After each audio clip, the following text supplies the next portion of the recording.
Yayasan Sabah sedang mengusahakan pembinaan Komplek Anjung Suluh Khatimah yang dipaparkan dalam skrin sekarang ini. Yang kedua ialah tentang buku yang saya tulis, ada 3 serangkai buku yang boleh didapati sekarang. Dan yang ketiga ialah FMCC atau First Move Childcare Center, iaitu sebuah taska yang mengambil pelajar-pelajar atau anak-anak dari umur 2 bulan sampai 4 tahun. Yang ketiga ialah Telegram, di mana saya minta teman-teman para penonton menghimpunkan seluruh tenaga yang ada, pemikiran yang ada untuk kita mendaulatkan Islam, insya-Allah. Tuan-tuan, seluruhnya ini kalaupun ada imbuhannya, semuanya kita masukkan dalam tabung Anjung Suluh Khatimah. Minta tuan-tuan dan puan menderma, minta tuan-tuan menginfak, minta tuan-tuan melakukan apa saja bagi kita merealisasikan program Komplek Anjung Suluh Khatimah.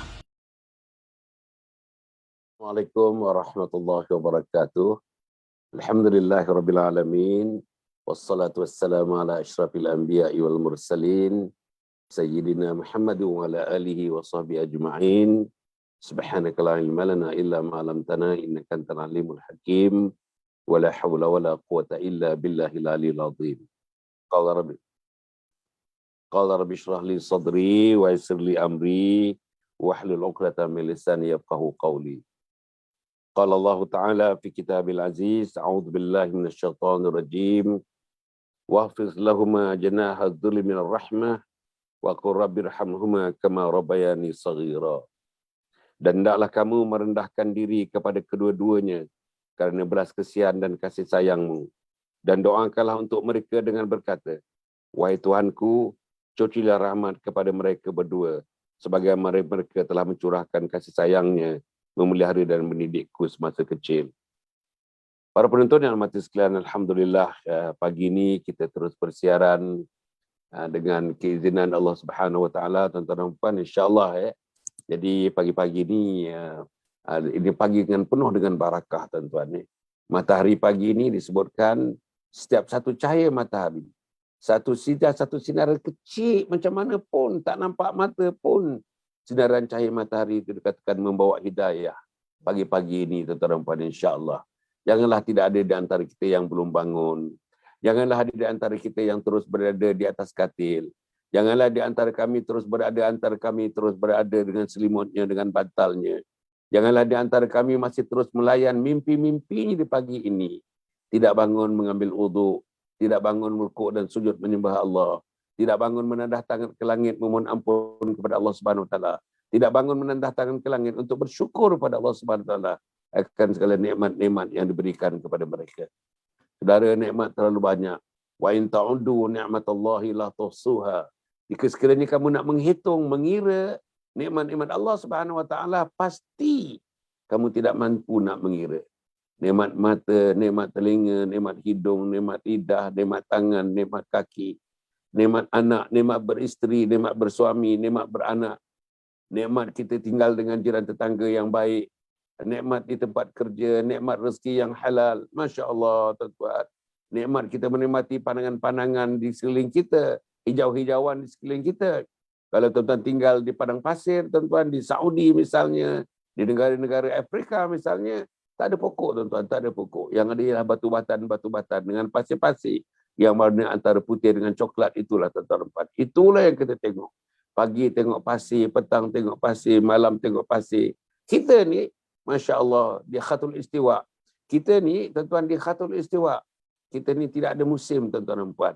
Kita ni hijau sepanjang tahun. Air mengalir sepanjang tahun. Tuan-tuan bayangkan, mereka berperang di Afrika, tuan-tuan, antara mereka. Antara mereka berperang kerana nakkan air. Sekarang ni, tuan-tuan dan puan, antara mereka bermusuh-musuhan kerana nakkan air. Antara negeri dengan negeri bermusuh kerana air, tuan-tuan, kerana air. Antara keluarga dengan keluarga bermusuh kerana air. Antara kumpulan masyarakat dan kumpulan masyarakat bermusuh kerana air. Tuan-tuan, air ni air. Sebab itu kita di dekat Malaysia ni, Masya Allah. Tuan-tuan, kalau kita ambil wuduk, macam kita ambil wuduk ni, buka paip sebesar-besarnya, tuan-tuan. Buka paip sebesar-besarnya. Tapi kalau orang Afrika nampak, orang Arab nampak kita, tuan-tuan, Masya Allah, dia akan datang, dia akan kecilkan paip itu. Dia akan kecilkan air itu. Sebab bagi mereka air itu, tuan-tuan, lebih hebat daripada minyak. Air itu berharga segala-galanya untuk menyambung kehidupan mereka. Begitulah, tuan-tuan dan puan. Tapi kita di Malaysia ni syukur nikmat yang Allah berikan kepada kita. Nikmat kita mempunyai ibu dan ayah. Nikmat kita mempunyai anak-anak, tuan-tuan. Alhamdulillah. 6 orang anak, semuanya sihat. 6 orang anak tak masuk hospital lagi. 6 orang anak tak ada yang sakit-sakit, yang berat lagi, tak ada lagi, tuan-tuan dan puan. Bersyukurnya kita kepada Allah SWT. Tetapi persoalannya, apa yang kita beri kepada Allah atas kesyukuran itu? Apa yang kita tunjuk kepada Allah atas kesyukuran itu? Kalau misalnya tak bangun pagi lagi, jam saya sudah menunjukkan sekarang ni pukul 7:04, tak bangun lagi, adakah kita bersyukur kepada Allah? Kalau tak semayang lagi, tak solat lagi, adakah menunjukkan kita bersyukur kepada Allah Subhanahu Wa Taala? Kalau tidak membaca Quran lagi pagi ini, adakah menunjukkan kita bersyukur kepada Allah? Kalau tidak menyebut Subhanallah azim wa bihamdihi pagi ini, adakah kita bersyukur kepada Allah? Kalau tidak menyebut Subhanallah ala wa bihamdihi pagi ini, adakah kita bersyukur kepada Allah Subhanahu Wa Taala? Jadi itulah yang kita nak bincang, tuan-tuan. Kita nak bincang pagi ni kita nak bincang, tuan-tuan. Tajuknya remaja penyejuk mata. Remaja penyejuk mata. Sebagaimana doa kita, Rabbana hablana min azwajina wa dhurriyyatina qurrata a'yun waj'alna lil muttaqina imama. Kita minta keturunan kita, isteri-isteri kita, keturunan dan seluruhnya, tuan-tuan dan puan, menjadi penyejuk mata kita. Apa arti penyejuk mata?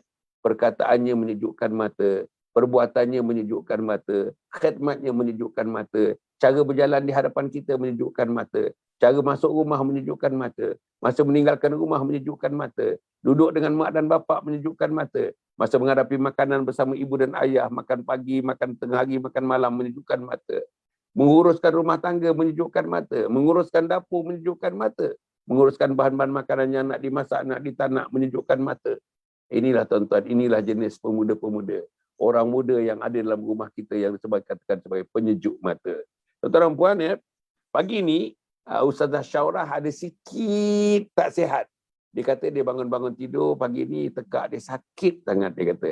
Jadi dia pun baru mesej saya baru 5-6 minit yang lepas, tuan-tuan dan puan, dia tidak dapat bersama dengan kita pagi ni. Apapun imam muda kita, Imam Muda Hasan Adli, telah penada, tuan-tuan, telah penada untuk bersama-sama dengan kita. Alhamdulillah, saya berdua dengan beliau saja pada pagi ini.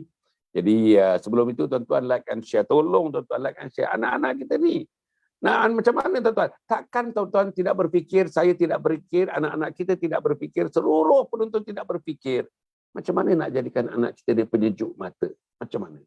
Adakah anak kita, anak saya, anak tuan-tuan, anak-anak sahabat kita, anak sepupu-sepupu kita, anak adik-beradik kita, penyejuk mata sekarang ni? Kalau tak bangun tidur lagi, menyejukkan mata ke dia? Kalau tak semayang lagi pagi ni, menyejukkan mata ke dia? Kalau misalnya daripada pagi, tuan-tuan, teruskan pukul 9, pukul 10 nanti, baru pergi breakfast, ambil apa yang dimakan, apa yang dimasak, dah makan, tinggalkan semua dekat situ saja. Tuan-tuan, tinggalkan tu. Cawannya tinggal, piringnya tinggal, pinggannya tinggal, semuanya tinggal. Makanan habis, tapi cawannya tidak dibasuh. Makanan yang habis, pinggannya tidak dibasuh. Adakah itu penyejuk mata, tuan-tuan? Selepas tu anak kita masuk bilik, tuan-tuan, dengan telefonnya, kan pukul 1 baru dia keluar untuk menikmati tempat apa ni makanan tengah hari nanti. Adakah itu penyejuk mata? Kita sembahyang kadang-kadang dengan isi kita berjemaah 2 orang saja. Anak ada 6 orang, tuan-tuan. Anak tak ikut berjemaah, entah sembahyang tak sembahyang kita pun tak tahu, apalagi nak ikut berjemaah. Adakah itu penyejuk mata? Tuan-tuan, anak kita saling bergaduh di antara mereka. Adakah itu penyejuk mata? Anak kita kadang-kadang tak bertegur, kakak tak bertegur adik, berbulan-bulan lamanya. Adakah itu penyejuk mata? Inilah persoalan-persoalan, tuan-tuan dan puan, yang akan ditimbulkan. Jadi tuan-tuan tolong like and share. Like and share, like and share, like and share, like and share. Tuan-tuan, pagi tadi kita biasalah. Kita di rumah ni, tuan-tuan, ada surau. Jadi kita ada musalla lah. Bilik kita buat, alhamdulillah. Tapi proper lah rasanya, adalah tempatnya yang kita rasa seronok sikit, tuan-tuan, selesa sikit untuk beribadah kepada Allah Subhanahu Wa Taala. Jadi kita tadi menunaikan sembahyang subuh berjemaah bersama anak, menantu dan sebagainya. Habis sembahyang subuh berjemaah, kita berzikir, kita berwirid. Lepas tu kita membaca sepotong 2 potong hadis. Hadis yang dibaca, tuan-tuan, pagi ini tentang zikrullah, berzikir kepada Allah Subhanahu Wa Taala. Nabi Muhammad memberitahu para sahabat, hendak kau ketahui siapa yang dimuliakan oleh Allah. Bila kita bertemu dengan Allah di hari kiamat nanti, Nabi bagi tahu sahabat, engkau tahu tak siapa yang akan dimuliakan oleh Allah? Sahabat menjawab, hanya Allah dan Rasulnya yang maha mengetahui. Siapa yang dimuliakan oleh Allah, tuan-tuan dan puan? Nabi kata, mereka yang sentiasa berzikir, lidah mereka, mulut mereka basah menyebut kebesaran Allah Subhanahu Wa Taala. Itulah dia, tuan-tuan, orang yang akan diberikan tempat istimewa di syurga Allah Subhanahu Wa Taala. Satu lagi hadis yang dibaca tadi tentang taman-taman syurga. Kau nak tahu ke ada satu di dunia ni ada taman-taman syurga yang lebih indah daripada taman-taman di mana pun kamu lihat dalam dunia ni. Special taman syurga. Di mana taman syurga itu ya Rasulullah? Tanya sahabat lagi. Taman syurga itu ialah majlis-majlis zikir. Macam sekarang ni tuan-tuan. Ini zikir. Tuan-tuan pegang telefon, tuan-tuan tengok program ini daripada awal sampai akhir, tuan-tuan mengamati betul-betul kata-kata daripada Imam Muda Hasan Adi sebentar nanti, itu zikir. Kita bersama-sama tuan-tuan dan puan, ribuan yang sedang menyaksikan program ini, itu zikir besar dalam kumpulan besar. Masya Allah, zikir besar dalam kumpulan besar, malaikat-malaikat yang menyambutnya pun dalam bilangan yang besar. Tuan-tuan dan puan, inilah majlis zikir. Tuan-tuan kita punya majlis zikir tuan-tuan, pagi-pagi pukul 7, malam 9.15. Pukul 7 pagi, malam 9.15. Sudah 1 tahun 7 bulan kita berzikir tuan-tuan. 1 tahun 7 bulan dah. Ini musim yang kedua. Dah masuk minggu yang keempat. Minggu depan ni minggu yang kelima, musim yang kedua. Musim yang pertama 1 tahun 6 bulan sudah berlalu. Sekarang ni kita masuk musim yang kedua. Dah masuk tuan-tuan minggu yang kelima dah kita dah. Alhamdulillah, ini zikir kita. Tak ada. Kalau kami tak buat ni, kalau yayasan tak buat ini, yayasan Sabah tak buat ini, apa dah tuan-tuan nak buat? Apa kita nak buat pagi ni tuan-tuan? Apa kita nak buat? Apa kita nak buat? Kita masak, kita makan breakfast, itu kita masak, kita makan untuk kita punya perut kita dan sebagainya. Tapi macam mana kita masak dan makan iman pada pagi ni? Apa masakan iman? Apa resepi iman? Macam mana kita menghidangkan masakan iman? Macam mana kita masukkan makanan iman dalam tubuh kita ini supaya tuan-tuan insya-Allah hidup subur keimanan kita, ketakwaan kita kepada Allah Subhanahu Wa Taala. Hatinya subur, tangannya subur untuk Allah, kakinya subur untuk Allah, matanya subur untuk Allah. Apa dia yang kita buat pagi ini? Tapi kalau kita makan pagi ini, Masya Allah rotinya, kita makan roti canai telurnya, kita makan roti sardinnya pagi nanti, kita makan roti johnnya. Itu makanan. Itu makanan physical. Itu makanan physiological. Tapi macam mana makanan spiritual? Kita bertemu dengan Allah Subhanahu Wa Taala, bukan makanan fizikal itu yang Allah tanya. Bukan makanan fisiologikal itu yang Allah tanya. Allah tanya ialah makanan rohani kita ni. Apa kita? Ada tak Quran? Itu makanan. Ada tak solat? Itu makanan. Ada tak solat sunat? Itu makanan. Ada tak tahajud? Itu makanan. Ada tak amal ma'ruf nahi munkar? Itu makanan. Ada tak dakwah? Itu makanan. Ada tak menangis kerana Allah? Itu makanan. Tuan-tuan dan puan yang berkasihan. Jadi, tolong tuan-tuan like and share. Tolong like and share. Tuan-tuan dan puan, kita dah bersiaran 1 tahun 7 bulan ni. Saya minta maaf, kita ucapkan terima kasih lah. Terima kasih tuan-tuan kepada mereka yang bersama-sama dengan kita daripada awal hari yang pertama sampai sekarang ni. Kalau saya nak sebutkan namanya, mungkin saya tak boleh sebut namanya. Puan Balkisnya lah, Hamidahnya lah, Nur Hayatinya lah, tuan-tuan dan puan macam-macam lagi. Berbagai-bagai nama tuan-tuan. Mayakanya lah. Kalau saya boleh sebutkan, tapi tak mungkin saya sebutkan persatu. Beratus-ratus bilangan di mereka yang mengikuti program kita daripada awal sampai sekarang ini, tuan-tuan dan puan. Apapun, terima kasih kepada mereka, like and share. Sebelum itu, tuan-tuan dan puan, saya harap kita sudah dalam minggu yang ke-7, hari yang ke-7, hari yang ke-8 ni, mengeluarkan sijil wakaf tunai untuk membangunkan komplek Anjung Husnul Khatimah. Sijil wakaf tunai untuk membangunkan Anjung Husnul Khatimah. RM10, RM50, RM100. RM10, RM50, RM100. Boleh tak tuan-tuan dan puan korban ni, kita korban. Inilah korban kita. Kita tak mampu nak korban seekor lembu tuan-tuan. Harganya dekat 490, 500, 4.900, dekat 5.000 dekat Malaysia ni. Satu bahagian RM700, RM700. Tak mampu nak sembelih kambing pun, tak mampu pun tuan-tuan dan puan. Macam mana korban kita? Inilah korban kita tuan-tuan. Kita korbankanlah sedia masa kita. Kita korbankanlah sikit tenaga kita. Kita korbankanlah sikit langkah-langkah kita untuk kita mendapatkan ibadah korban ini. Ibadah korban itu masuk dalam jiwa kita. Tuan-tuan dan puan, inilah pengorbanan. pengorbanan untuk agama, bekerja sikit untuk agama, bergerak untuk agama, ini pengorbanan. Menjaga anak isteri kita sebagai amanah, ini pengorbanan. Mendapat rezeki yang halal, ini pengorbanan. Dalam suasana yang pengorbanan ini tuan-tuan, mari kita infakkan sesuatu. Inilah pengorbanan yang nampaknya tangible. This is a tangible contribution. Yang inilah yang akan diterima oleh Allah Subhanahu Wa Taala. Mari kita korbankan tuan-tuan. RM10 tuan-tuan satu sijil ini, RM1. RM50 satu sijil. RM100 satu keluarga, RM100 satu sijil tuan-tuan. Boleh insya-Allah. Kita makan di luar tuan-tuan, kita makan KFC ke, kita makan McDonald. Anak-anak kita 4 orang, kita 2 orang tuan-tuan puan, sudah tentunya sampai RM120. Tapi itu makan besoknya habis tuan-tuan puan. Tapi inilah makanan ni kita menyumbang ni untuk Anjung Husnul Khatimah, pembinaan Anjung Husnul Khatimah sampai kita bertemu dengan Allah Subhanahu Wa Taala, dilorongkan jalannya, dilorongkan jembatannya, dilorongkan tangganya untuk kita bertemu dengan Allah, mati dalam Husnul Khatimah insya-Allah. Jadi tolong tuan-tuan dan puan ni, sijil wakaf tunai RM10, RM50 dan RM100. Ada tuan-tuan ada dia punya nombor akaun ni, Maybank 564 something tu. Tuan-tuan masuk ke dalam akaun itu, bagi kita resitnya, kita akan email, kita akan WhatsAppkan sijil tu, keratan sijil. Kalau tuan-tuan nak di actual sijil, kita akan postkan sijil itu kepada tuan-tuan dan puan insya-Allah.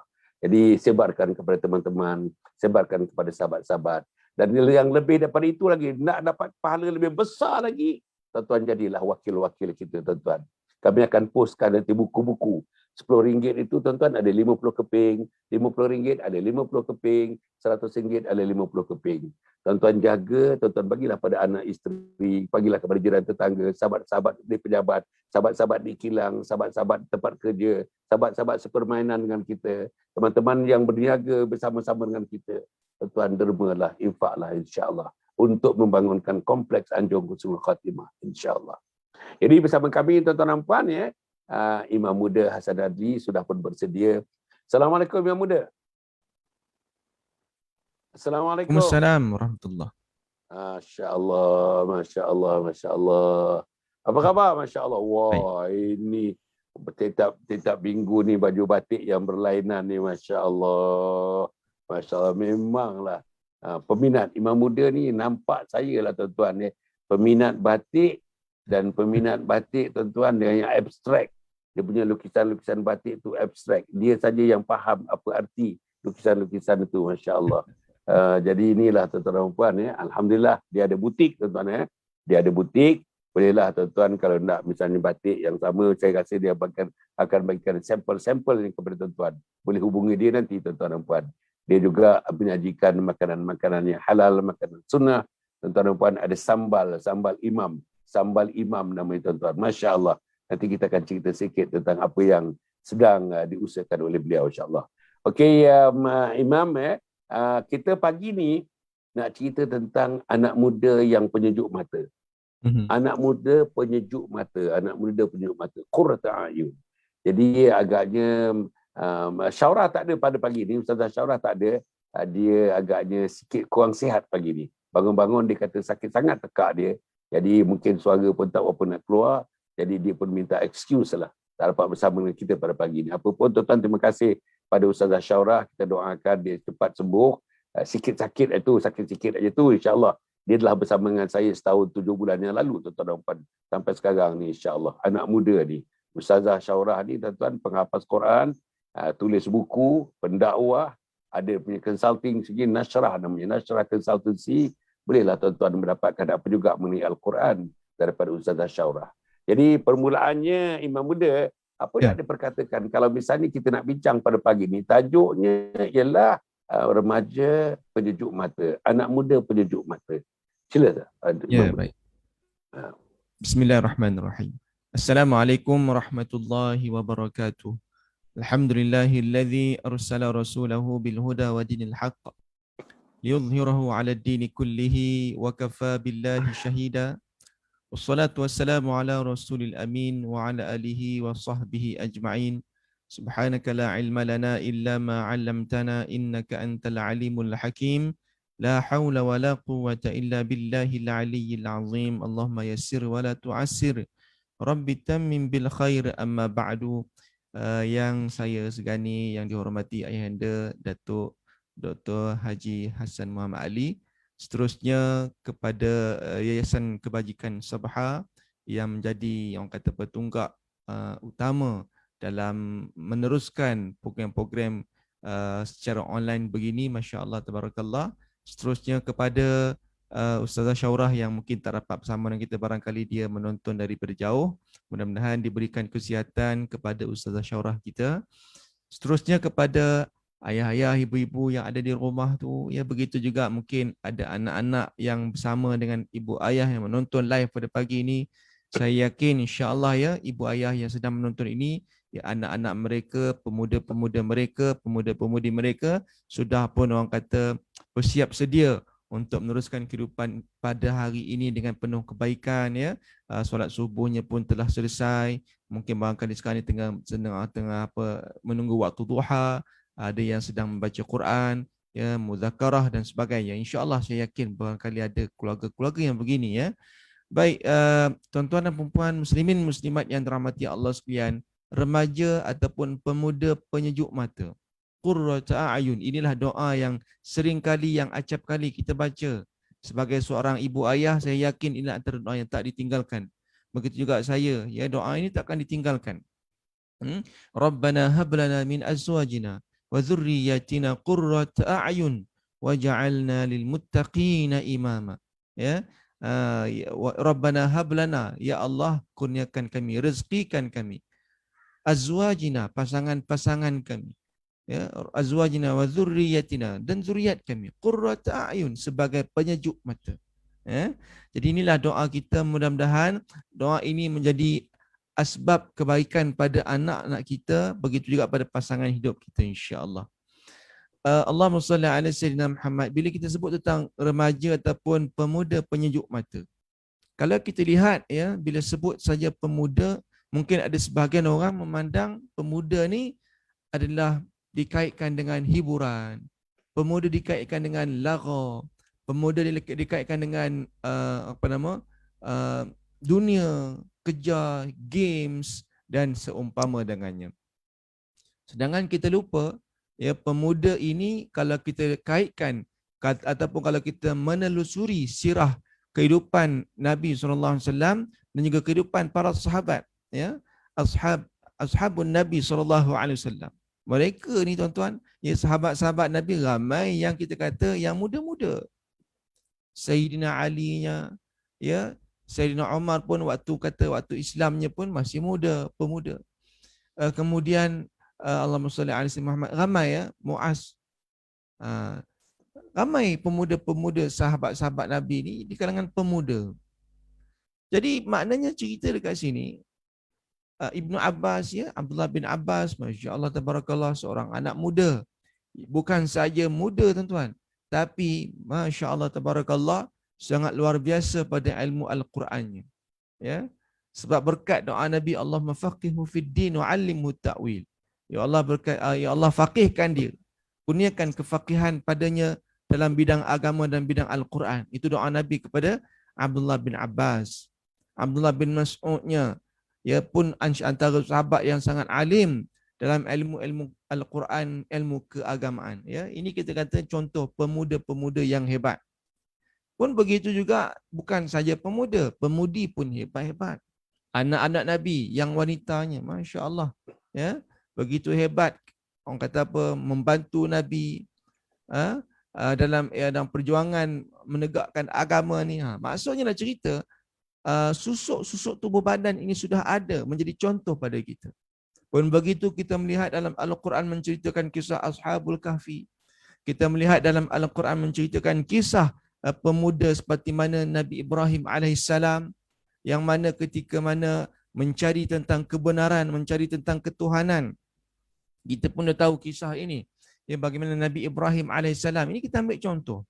Allah Subhanahu wa taala ceritakan kisah-kisah Nabi, kisah-kisah sahabat, kisah-kisah mereka yang hebat-hebat ini, tuan-tuan dan puan-puan, ibu ayah sekalian, adalah sebagai bukan satu kisah semata-mata, tapi ibrah, pengajaran, apakah motivasi yang patut kita ambil, inspirasi yang patut kita ambil Mudah-mudahan kita terapkan pada jiwa anak-anak muda kita.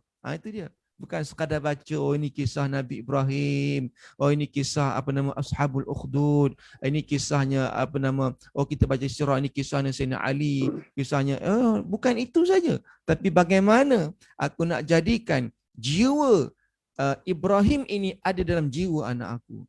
Bagaimana aku nak jadikan jiwa Ashabul Kahfi ini ada dalam jiwa anak aku. Ya, bagaimana aku nak supaya jiwa Abdullah bin Mas'ud ini, Abdullah bin Abbas ini ada dalam jiwa anak aku. Itu yang sepatutnya kita cuba fikirkan, yang cuba kita usahakan. Contoh, ya, tuan-tuan dan puan-puan, ibu ayah sekalian, pak long mak long di kampung tu, yang di rumah tu, sekarang ni pun kita menghampiri Aidul Adha. Baik, bila kita sebut Aidul Adha, antara perkara yang kita selalu kaitkan Nabi Ibrahim AS menyembelih anaknya Ismail. Tengok, ya, Nabi Ibrahim seorang bapa yang cukup hebat ketakwaannya, Khalilullah. Anaknya Ismail seorang pemuda, masya-Allah. Ya. Jangan kita kata lah ustaz itu nabi, kami bukan nabi. Iya, tapi tetap ada persamaan. Apa persamaan kita? Nabi Ismail itu adalah seorang manusia. Kita pun manusia. Anak-anak muda kita yang seusia Nabi Ismail itu juga adalah manusia. Cuma martabatnya seorang Nabi. Dan kita manusia biasa, ada tak makam-makamnya? Ada level-levelnya. Sebab tu adanya Muslim, adanya mukmin, adanya muttaqi. Ya, ada di kalangan kita yang wali-wali Allah barangkali. Berita anak kita yang muda-mudi ni jadi wali Allah, boleh. Sebab syarat nak jadi wali Allah ni, ya ibu ayah sekalian, tak susah mana pun dalam Quran sebut. Ya. Antaranya apa? Iaitu wali-wali Allah, ya, iaitu tidak ada rasa takut, tidak rasa duka cita. Itu antara cirinya. Dan allazina amanu wa kanu yattaqun. Syarat nak jadi wali Allah ni tak kira siapa-siapa. Allah Taala sebut dalam Quran secara general, nak jadi wali Allah ni dua syarat je. Iaitu allazina amanu wa kanu yattaqun. Orang yang beriman, syarat nombor satu. Yang kedua, mereka adalah orang yang bertakwa. Maksudnya tak kisah. Makcik ke, mak long ke, pak long ke, anak muda umur 18 tahun boleh jadi wali Allah kalau dia sudah ada syarat-syarat itu. Itu secara umumnya begitu. Jadi sebab itu kata nak jadi baik ni tak kira siapa. Sebab tu kita nak jiwa Nabi Ibrahim ini ada pada anak kita. Kalau kita lihat kisah sebelum, kan kalau Nabi Ibrahim sembelih anaknya Ismail tu, Nabi Ibrahim dah jadi bapa, ibu ayah sekalian. Sebelum Nabi Ibrahim jadi bapa, Nabi Ibrahim menjadi seorang pemuda. Zaman pemudanya saya nak sebut sikit, Datuk boleh ya? Iaitu Nabi Ibrahim alaihissalam, ya ibu ayah sekalian, masya-Allah, ketika mana mencari kebenaran. Ya, waktu tu zaman Namrud, seorang pemimpin yang zalim. Dan ayah kepada Nabi Ibrahim ketika itu pembuat berhala pula. Kisah ni dirakamkan juga dalam Quran. Seorang pembuat berhala. Ya. Kemudian Nabi Ibrahim, cuma Nabi Ibrahim tidak menyembah berhala. Sebab ya, inilah antara perkara ciri yang perlu ada pada anak-anak kita, iaitu mereka ini ada curiosity. Curiosity maknanya sifat ingin tahu. Sifat ingin tahu kebenaran. Dia nak tahu, bukan sekadar baca Qul huwallahu ahad, tapi dia nak tahu apa kisah sebalik surah ini. Dia baca surah Al-Fatihah, dia ada sifat curiosity, nak tahu apakah kisahnya, apakah rahsia surah Al-Fatihah ini. Inilah antara ciri yang menjadikan seorang pemuda itu hebat. Dia nak tahu Islam ni bagaimana sirahnya. Bagaimana kisah kehidupan Nabi Ibrahim. Nabi Ibrahim, tuan-tuan dan puan-puan, dia ada sifat ini. Curiosity, nak cari, nak ingin tahu, nak cari kebenaran. Nabi Ibrahim kata, berhala ni dia tak boleh buat apa-apa. Kenapa aku nak sembah berhala? Dan dia melihat kenapa rakyat ketika itu, penduduk masyarakat ketika itu menyembah berhala. Ya. Kemudian Nabi Ibrahim terus mencari kebenaran, Akhirnya diringkaskan ibu ayah sekalian, tuan-tuan sekalian, ya, maka dalam satu peristiwa, Namrud dan pengikut-pengikutnya, rakyatnya semua pergi berpesta. Nabi Ibrahim alaihissalam, ya, memusnahkan berhala-berhala. Ya, mereka menyembah berhala-berhala, patung-patung. maka dia musnahkan semua berhala-berhala tu, cuma tinggal satu saja berhala yang besar. Ya, lalu digantungkan sebilah kapak, sama ada di tengkuknya ataupun di tangan berhala tersebut. Ya, maka bila mana Namrud dan juga pengikut-pengikutnya balik daripada pesta, terkejut tengok Tuhan-Tuhan mereka semua dah mati dah. Tengok Tuhan pun boleh mati. Tak ke pelik? Tuhan dah mati ni apa hal? Kalau kat situ pun kita dah pakai logik ya. Boleh ke Tuhan mati? Nampak sangat lemahnya. Tapi kerana kejahilan tadi. Kerana kebodohan tadi tu. Ya. Maka Namrud cukup marah. Siapa punya kerja ni? Kan siapa punya kerja ni? Maka dia orang pun nak kata rasa-rasanya tak lain tak bukan Ibrahim lah dia. Dialah. Tak lain tak perempuan, dialah. Tak ada siapa lagi. Ya. Maka dipanggilnya Ibrahim alaihissalam, dipanggil Nabi Ibrahim alaihissalam, tuan-tuan sekalian. Maka ditanya, Ibrahim, kamu punya kerja kan ni? Ibrahim kata, bukan aku. Habis kalau bukan kamu, siapa lagi? Rasa-rasanya tak ada orang lain. Kamu saja yang tak ikut kami. Kamulah yang musnahkan patung-patung ini. Betul tak? Ibrahim kata, bukan aku. Ya, kalau nak tahu, tanyalah tu Tuhan kamu yang besar tu. Tengok kapak tu ada kat dia. Dia lah yang bunuh Tuhan-Tuhan lain tu. Ya. Namrud marah. Itu patung bukan boleh buat apa. Ya. Ada tak boleh bergerak. Ya, kalau kita tuan-tuan, kalau patung bergerak, kita pun lari. Nampak? Kita pun lari. Tapi bayangkan, maknanya Namrud tu dah tahu dah. Ya. Tuhan tu kalau patung begitu pun tak boleh buat apa-apa. Kenapa disembah? Dan mereka pun kata, patung ini bukan boleh buat apa-apa. Maka nampak, tetapi kerana kesombongan, kejahilan, kerana nakkan keduniaan, akhirnya Nabi Ibrahim alaihissalam, ya, dia hukum, kata dicampak ke dalam api. Kisah ini dirakamkan dalam surah Al-Anbiya ayat 69. Allahu Akbar. Saya muqaddimah untuk sesi untuk permulaan ni. Saya berhenti setakat itu saja insya-Allah. Okey. Cantik tuan-tuan. Cerita Nabi Allah Ibrahim alaihissalam. Inilah cerita-cerita yang kita kena ambil cuti tauladan dan ibrah daripada cerita-cerita di tuan-tuan dan puan. Cerita tentang korban nanti tuan-tuan. Macam mana Nabi Ibrahim alaihissalam menyembelih anaknya tuan-tuan. Macam mana respon bila dia bagi tahu, aku diminta Allah SWT menyembelih penjana kamu, apa dia kata? Teruskan, segera teruskan. Mudah-mudahan kita menjadi orang yang sabar di sisi Allah SWT. Masya-Allah tuan-tuan dan puan. Inilah manusia yang jadi qurrata ayun, penyejuk mata. Imam saya dalam pengalaman dah berpuluh-puluh tahun dalam hal ini kan ya. Bila kita buat program summer camp, smart learning, program parenting, program bina insan yang telah saya buat sejak 35 tahun, 40 tahun yang lalu sampai sekarang ni. Anak-anak komplain dekat kita. Macam mana kata kita nak sayang dengan mak? Macam mana nak sayang dengan bapa, terutamanya bapa ni? Macam mana nak khidmati mak? Macam mana khidmati bapa dengan hati yang tulus ikhlas?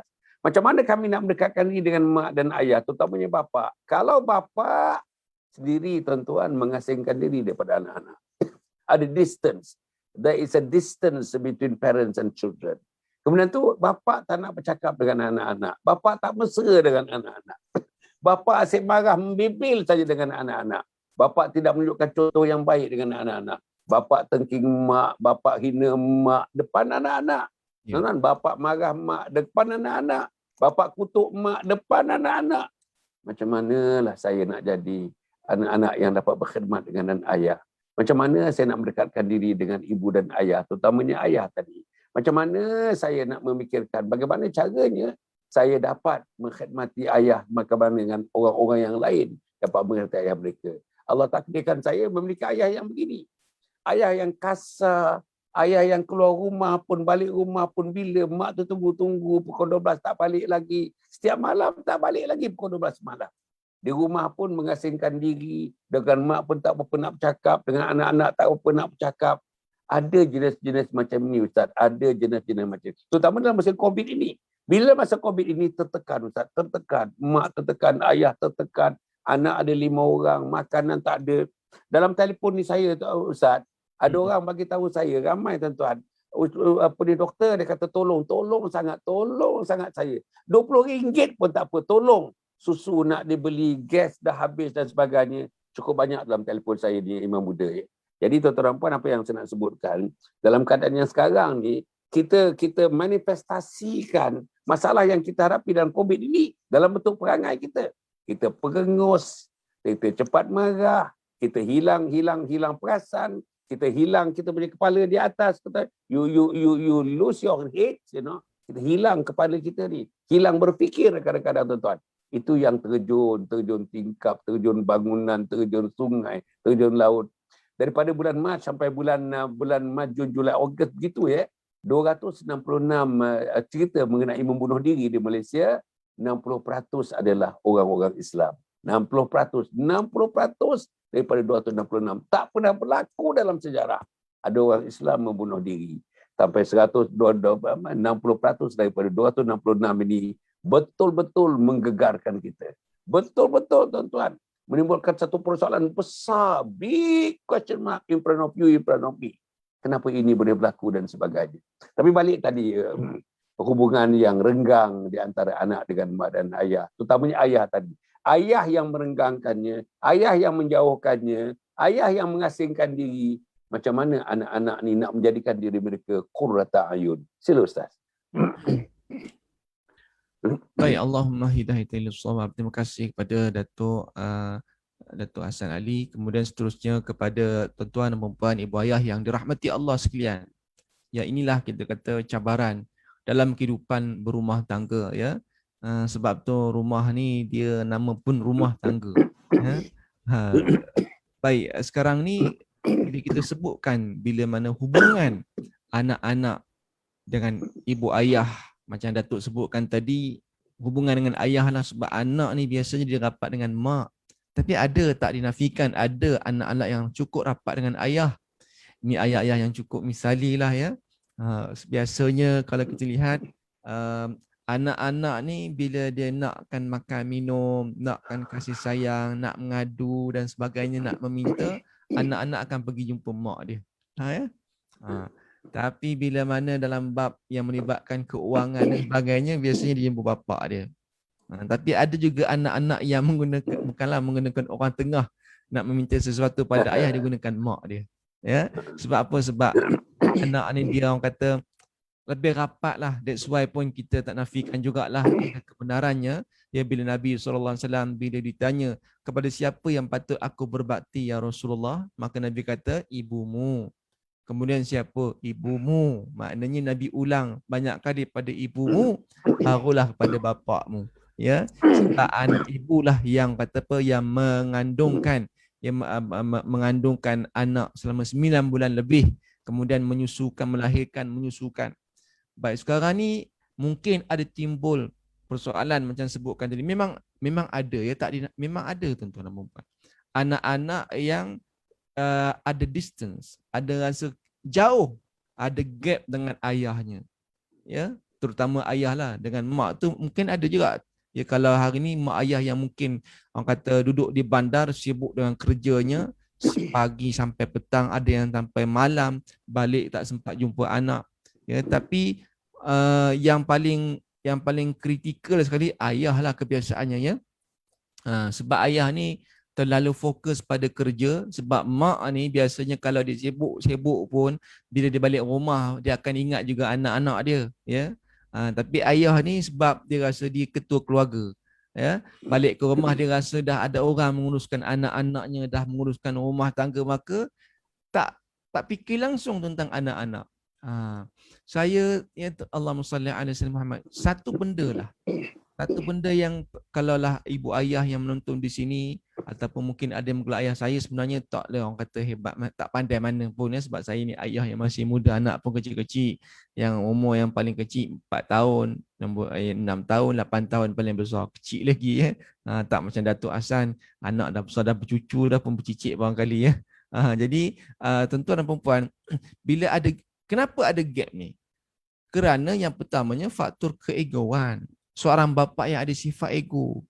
Maka bila ada sifat ego ni, kalau tak ditundukkan, tidak dibuang, tidak diruntuhkan tembok keegoan ni, selagi itulah akan ada gap dengan anak-anak. So sebagai seorang ayah, buanglah sifat ego ni. Pakailah topi di rumah itu topi seorang ayah. Nabi Muhammad, that's why kalau kita nak tengok macam mana nak jadi seorang ayah yang baik, Jawapannya mudah je ayah-ayah sekalian. Jadilah ayah ataupun seorang ayah, seorang suami ataupun seorang ayah sebagaimana seorang ayahnya seorang Nabi Muhammad sallallahu alaihi wasallam. Nabi dah contoh. Nabi sallallahu alaihi wasallam walaupun sesibuk mana pun baginda, Nabi lagi sibuk pada kita. Ada ayah kata saya sibuk tak sempat tengok anak saya. Nabi lagi sibuk pada kita. Nabi itu kekasih Allah, pesuruh Allah yang memegang amanah yang besar tu. Ya. Nabi ketua negara lagi. Tu dia tu, ketua negara lagi. Ya. Sibuk dengan urusan kenegaraannya. Nabi pula, Masya Allah, Tabarakallah, ya, kata suami yang mempunyai ramai isteri. Ya. Bagaimana Nabi menguruskan rumah tangga? Cukup adil. Nabi juga seorang ayah yang cukup baik pada anak-anaknya. Kan Nabi dah kata dah, ya, khairukum li ahli wa ana khairukum li ahli. Sebaik-baik kamu yang paling baik pada ahli keluarga kamu dan aku adalah yang terbaik pada ahli keluargaku. Tengok. Kemudian ada satu kisah Nabi pernah tunjuk berlaku dalam satu riwayat, ya. Allahumma salli ala sayyidina Muhammad, seorang sahabat Nabi yang dia ni seorang yang mempunyai kedudukan juga dalam masyarakat. Bila mana dia tengok Nabi SAW, ya, menyantuni anak-anaknya, maka sahabat ni kata, ya Rasulullah, kau boleh peluk. Waktu tu ditengoknya Nabi SAW, ya, mencium, menimang, peluk cucunya Hasan dan Husain. Ya, Nabi cukup suka dengan anak-anak kecil.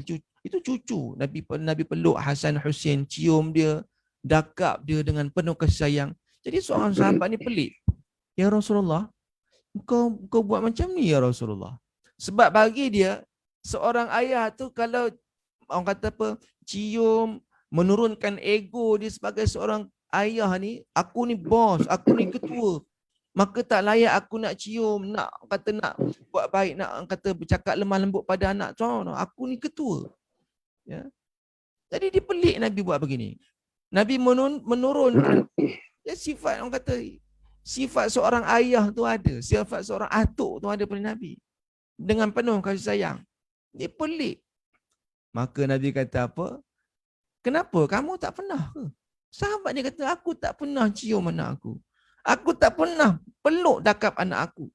Sebab aku rasa, ya, aku ni ketua. Begitulah lebih kurang bunyi ceritanya. Nabi kata apa? Man la yarham la yurham. Kalau kamu tak menyayangi, kamu tak akan disayangi. Tanyalah mana-mana ayah. Saya yakin nak tak disayangi oleh anak-anak? Nak.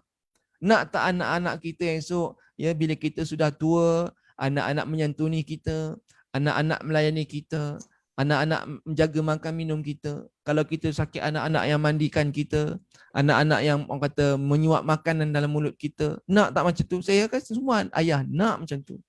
Sebab bila sudah masuk usia tua, usia senja, kita akan ibarat macam baby baliklah kan. Nak disayangi, nak dibelai. Siapa lagi nak belai kita melainkan anak-anak kita. Jadi sebab tu Nabi kata, kalau kamu tak menyayangi, jangan harap kamu disayangi. Sebab tu janganlah kita marah pada anak kita kalau anak-anak kita tak sayang kat kita. Tengok diri kita, cermin diri kita.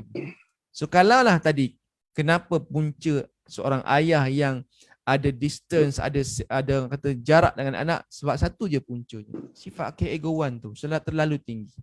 Ya.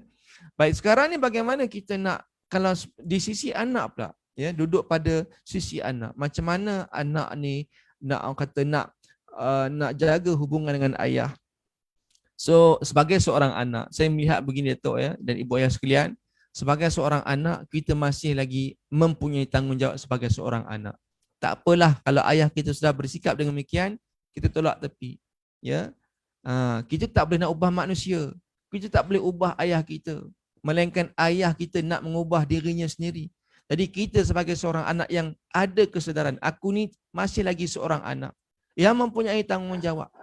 Maka apa nak buat, ya, pada saya melihat begini, apapun keadaan siapa pun ayah kita, ya, kita jalankan tanggungjawab kita sebagai anak. Ya. Bila mana seorang kata, bila ayah tu sudah sakit, bila mana ayah sakit, santunilah dia. Lupakanlah perkara-perkara silap. Sebab saya ada dapat juga soalan, ya, Datuk kan, Ustaz, macam mana ni ayah saya? Ayah saya tak pernah solat. Tengok sedih saya baca ni. Ayah saya tak pernah solat. Saya nak tegur ayah saya, takut jadi anak derhaka. Kalau saya tegur ayah saya, nanti ayah saya dia akan, padahal dah tua dah.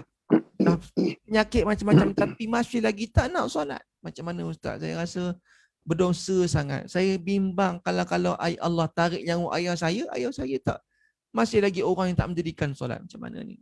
Macam mana saya nak tegur? Saya pesan begini pada akak ni, ya, sebagai seorang anak, nak tegur ayah ni, kita tak boleh nak ubah ayah kita. Ya, caranya ialah gunakanlah orang yang sama level dengan ayah kita. Sebab level anak ni di bawah pada ayah. Ayah ni masih tetap, walaupun dia apa pun dosa ayah, dia tetap ayah kita. Walaupun siapa ibu kita dosa, walaupun minta maaf cakap kan, kadang-kadang mak kita mungkin orang yang melakukan maksiat, tapi level dia tetap mak kita. Dia tetap mulia pada kita. Maka wajib kita memuliakan mak ayah kita. Sebab tu siapa pun ayah kita, dosa dia macam mana, dia tetap ayah kita. Daripada dia lah, ya, kerana dia ada, kita lahir. Maka tetap muliakan dia. So kalau tak mampu nak memberi teguran pada ayah, gunakan orang tengah ataupun yang sama level dengan ayah kita. Siapa? Mungkin ketua kampung atau ketua kampung di rumah kita lah, kawasan kampung kita. Ataupun kawan baik ayah kita. Ataupun mungkin adik-beradik ayah kita. Ataupun mungkin tu imam di masjid kita, bagi tahu, boleh tak Ustaz tolong kalau boleh jumpa ayah saya, tegur dia begitu. Itu mungkin ada level, tapi jangan cakap saya yang suruh. Itu antara kaedah yang boleh digunakan pakai oleh anak-anak yang mungkin nak memberi teguran pada ayah. Gunakan menggunakan orang-orang tengah yang sama level ataupun lebih tinggi levelnya daripada ayah kita. Ya. Dalam masa yang sama, doa kepada ayah supaya ayah kita berubah, insya-Allah. Wallahu taala alam. Alhamdulillah, masya-Allah tuan-tuan dan puan. Ustaz, ya, kita sejak bersiaran setahun 7 bulan ni, ya, hampir setiap program tu, tajuk apa pun, hampir setiap program ahli-ahli panel kita, doktor-doktor, profesor-profesor, asatizah yang datang mengatakan, tuan-tuan, kita perlu tengok contoh mak ayah, contoh mak ayah, contoh mak ayah. Masalahnya sebagian daripada kita, bukan semua, sebagian daripada kita tak tunjuk contoh. Dan kebanyakannya ustaz-ustaz yang datang dalam program kita ni, program pukul 7 pagi, pukul 9.15 malam, terutamanya contoh dalam bidang spiritual, bidang kerohanian ini. Contoh dalam bidang kerohanian. Kalau sekarang ni jam saya menunjukkan pukul 7.46, ayah mak tak bangun lagi, tuan-tuan, pada hari Sabtu ni. Tak bangun lagi ni. Macam mana contoh? Apa contoh yang anak nak ikut? Apa contoh anak dara perempuan kita nak ikut? Apa contoh anak lelaki yang umur 15 tahun nak ikut? Apa contohnya, tuan-tuan? Kalau misalnya masih spiritual lagi, ayah bangun-bangun dalam pukul 8.30, pukul 9. Tuan-tuan dan puan, terus bangun, mak pun tak sempat nak buat breakfast, pergi start motosikal, start kereta, pergi cari breakfast, makan pun tuan-tuan dan puan tak ada. Yang perlu makan dulu, yang perlu makan kemudian, tak ada.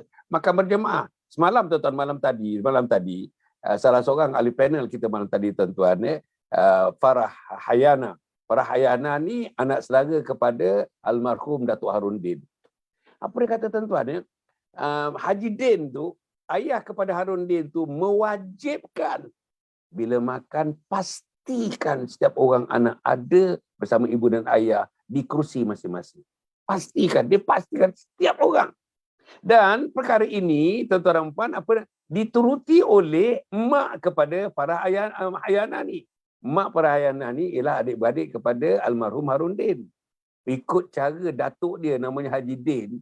Dan mak daripada Hayana itu pun ikut cara dia. Mak Farah Hayana mengatakan dia tidak akan memulakan makan, sama ada makan tengah hari, makan malam, kalau misalnya ada kursi kosong yang diperuntukkan oleh anak tidak ada di situ. Dia tunggu.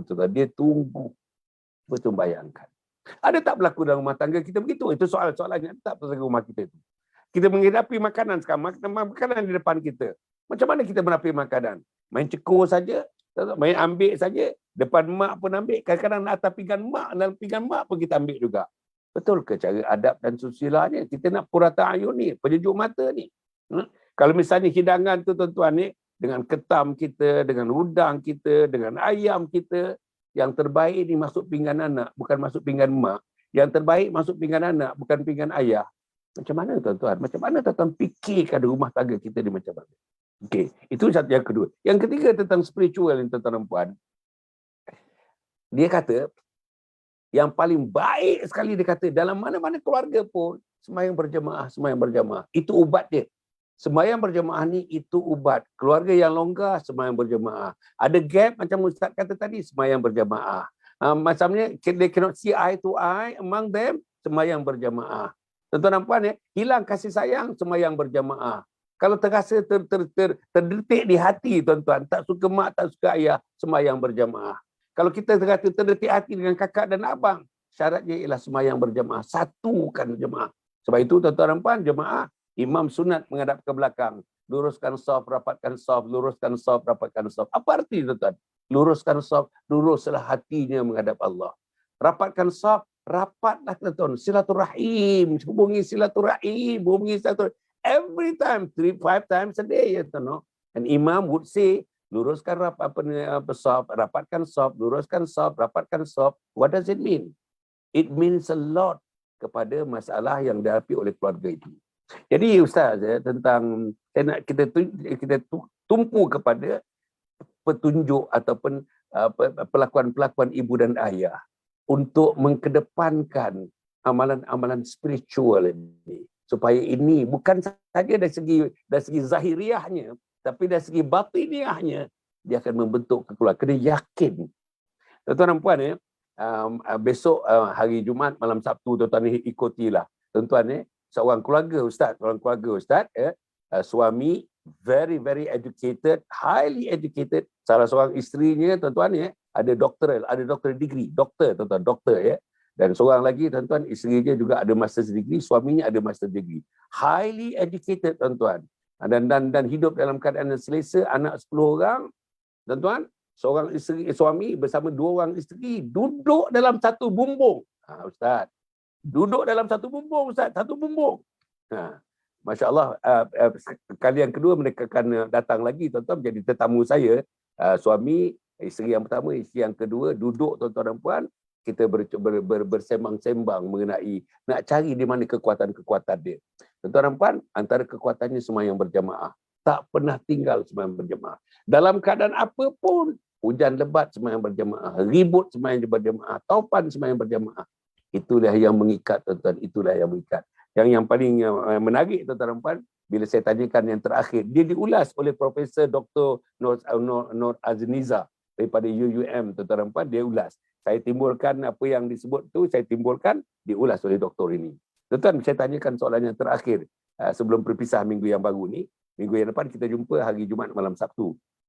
Saya tanya dia, adakah kemungkinan, saya tanya Ustaz, adakah kemungkinan kita dapat menghasilkan keluarga macam keluarga Ustaz? Ada suami, ada 2 orang isteri berkasih sayang dan tidak ada perkataan cemburu pun. Ini masalah. Cemburu ni bagi wanita darah daging, tuan-tuan. Tetapi dia dapat merungkai cemburu ini. Dia kata, tuan-tuan, tidak lain dan tidak bukan. Kami wajibkan anak 10 orang bersama dengan isteri 2 orang dan saya tinggal sebumbung. Diwajibkan sembahyang berjamaah. Itulah penghubungnya. Kalau tak ada, dia kata, kalau tak ada. Dan saya tanya satu soalan lagi. Boleh tak sama ada kita 1 isteri, sama ada 2 isteri, 3 isteri, sama ada anak dengan mana ayah, boleh tak kita melahirkan satu keluarga qurrata a'yun kalau kita pisahkan agama daripada kehidupan kita? Dia jawab, tuan-tuan, dia jawab in no uncertain term. Very, very firm, very clear. We cannot produce a family untuk menjadi family yang beriman kepada Allah, akhirnya menikmati segala keindahan-keindahan dalam kekeluargaan ini yang direstui Allah Subhanahu Wa Taala kalau kita tidak tegak, tidak tapaknya adalah tapak agama. Kita tidak mengambil agama sebagai tapaknya. Ustaz ulas sikit yang tentang itu, Ustaz. Sila Ustaz. Baik, terima kasih Datuk ya. Ini satu isu yang sebenarnya dia mungkin macam dia kita kata ya, mungkin sensitif bagi setengah-setengah isteri ya. Sebab bila mana poligami ni ada sebahagian tu dia agak berat untuk terima. Tapi saya tengok poster, saya tengok video perkongsian Datuk dan juga suami yang hidup berpoligami satu bumbung, ya, Masya Allah. Sebenarnya saya kagum juga Datuk, ya. Sebenarnya Pak Anjang saya. Pak Anjang saya ni dia pun sebenarnya, tapi dah almarhum dah lah, lama dah meninggal dunia, meninggal pun usia muda, yang dia juga hidup sebumbung dengan 2 isteri, ya. Pak Anjang saya, kiranya adik mak saya lah, ya. Dan saya nampak begitu juga, ya. Itu yang saya dapat cerita di mak saya. Mak saya cerita, Pak Anjang kamu tu, ya, boleh duduk sebumbung, tak bergaduh. Kalau dia balik kampung, yang isteri pertama duduk di depan, isteri kedua duduk belakang, takkan berebut. Dia dah tahu dah. Itulah kedudukannya, ya. Akan bagi penghormatan, isteri pertama duduk di depan, isteri kedua duduk belakang, ya. Tak berubah, dah rules ni macam tu. Dia akan menghormati yang kedua, hormat pada yang sulung gitu, ya. Balik tak elok duduk sebumbung, anak-anak duduk serumah, balik kampung elok, tak bergaduh. Tu saya kata, mak saya kata, apa Anjang kamu ni hebat betul, ya. Tapi satu benda juga saya nampak begitu, ya.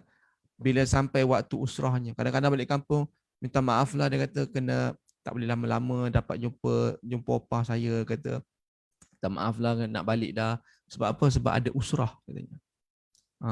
So saya nampak elemen agama ni yang dibawa dalam kehidupannya. Kalau solat jemaah sama-sama, saya nampak apa yang dibawa oleh cerita tadi tu ada juga pada Pak Anjang saya, ya.